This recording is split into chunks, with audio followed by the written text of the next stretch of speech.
नमस्कार, आप देख रहे हैं न्यूज फॉर नेशन और मैं स्वाति पांडे आपके साथ। क्या भारतीय जनता पार्टी एनडीए गठबंधन में शामिल राष्ट्र लोजपा को इग्नोर कर रही है? और क्या भारतीय जनता पार्टी केंद्रीय मंत्री पशुपति पारस के भतीजे चिराग पासवान और उनकी पार्टी रामविलास लोजपा को ज्यादा तवज्जो देती नजर आ रही है? ये सवाल इसलिए क्योंकि हाल ही में मोकामा और गोपालगंज में हुए उपचुनाव में जिस तरह से चिराग पासवान को तवज्जो दी गई, जिस तरह से गोपालगंज में चिराग पासवान चुनावी कैंपेन करने पहुंचे थे, तो क्या ये सवाल इसलिए भी लाजमी है और ये सवाल इसलिए भी उठ रही है?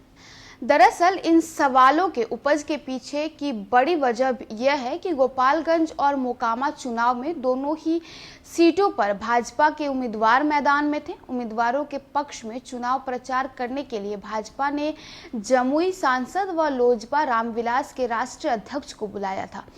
तब चिराग ने मोकामा में रोड शो तो गोपालगंज में जनसभा की थी, लेकिन इनके आगे चाचा व केंद्रीय मंत्री पशुपति कुमार पारस या उनकी पार्टी के किसी भी दूसरे बड़े नेता को प्रचार करने के लिए नहीं पूछा था। अब सवाल उठ रहा है कि क्या यही हाल कुर्नी उपचुनाव में भी देखने को मिलेगा? राजनीतिक गलियारों के जरिए सामने आए सवालों का जवाब हमने तलाशने की कोशिश की और उस क्रम में कुछ चौंकाने वाली बात सामने आई है। नाम न छिपाने की शर्त पर एनडीए के एक नेता ने कहा कि गठबंधन में चिराग पासवान की डिमांड बढ़ गई है। मोकामा व गोपालगंज के उपचुनाव के दौरान भाजपा उम्मीदवारों की तरफ से चिराग पासवान की बड़ी डिमांड थी। उम्मीदवारों का मानना था कि पासवान के साथ ही युवा वोटर्स के बीच उनका क्रेज बढ़ेगा। इसी साल 16 अप्रैल को केंद्रीय मंत्री पशुपति कुमार पारस मोकामा गए थे। वहां आयोजित बाबा चौहरमल की पूजा में शामिल हुए थे। उस दौरान वहां मौजूद लोगों ने केंद्रीय मंत्री पशुपति पारस का विरोध कर दिया था, उन्हें काला झंडा तक दिखाया था। साथ ही उनकी गाड़ी पर पत्थरबाजी भी की गई थी। नाम न बताने की शर्त पर एनडीए में शामिल नेता बताते हैं कि यह घटना भाजपा और उनके उम्मीदवार को याद है। इसी कारण भाजपा को लगने लगा था कि अगर उन्होंने पशुपति कुमार पारस और उनकी पार्टी के नेताओं से अपने उम्मीदवार के पक्ष में प्रचार कराया तो कहीं पासवान व दलित वोटर्स उनसे नाराज न हो जाए। उनको हड़काने के डर से चाचा की जगह भतीजे को अधिक पूछा गया।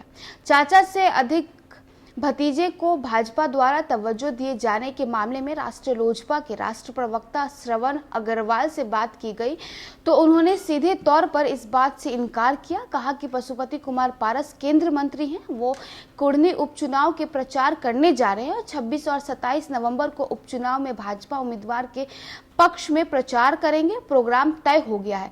पार्टी के बड़े नेता और दलित सेना की टीम भी प्रचार करेगी। श्रवण अग्रवाल ने अपनी पार्टी का पक्ष रखते हुए कहा कि मोकामा और गोपालगंज उपचुनाव की बात है तो उस वक्त केंद्रीय मंत्री की तबीयत ठीक नहीं थी। जहां तक चिराग पासवान को तवज्जो देने वाली बात है तो भाजपा ने खुद उन्हें उपचुनाव में प्रचार करने के लिए बुलाया था। उन्होंने खुद कह रखा है कि वो अभी किसी भी गठबंधन में नहीं है, वो एनडीए में नहीं है।